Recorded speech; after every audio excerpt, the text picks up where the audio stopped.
நீங்க சந்திக்கிற சில எதிர்ப்புகள், சில வெறுப்பு, சில துரோகம் இதெல்லாம் இருக்குல்ல. இதுல எதெல்லாம் என்னை கொஞ்சம் ஒரு நிமிஷம் யோசிக்க வச்சது. ஆனா நான் மீண்டு வந்தேன். இல்ல அதாவது இது நாள் வரையும் எதுவுமே ஒரு விஷயத்துக்காக அதை நம்ம யோசிச்சு ஸ்ட்ரக் ஆனது இல்லை.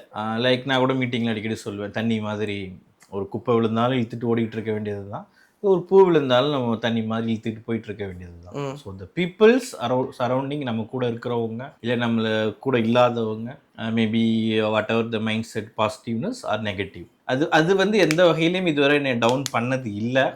நான் அந்தளவுக்கு ரொம்ப டீப்பாக அதை எடுத்துக்கிட்டதும் இல்லை. நீங்கள் சொல்கிற மாதிரி கண்டிப்பாக ஏதோ ஒரு நெருடல்கள் இருக்க தான் செய்யும், ஏதோ சின்ன விஷயம், ஏதோ யாருனாலேயோ என்னவோ, பட் அதெல்லாம் ஓவர் கம் பண்ணி அதுக்கு ரொம்ப இம்பார்ட்டன்ஸ் கொடுக்கறது கிடையாது. இன்னும் சிம்பிளாக சொல்லணும்னா, என் கடன் பணி செய்து கிடப்பதே அப்படிங்கிற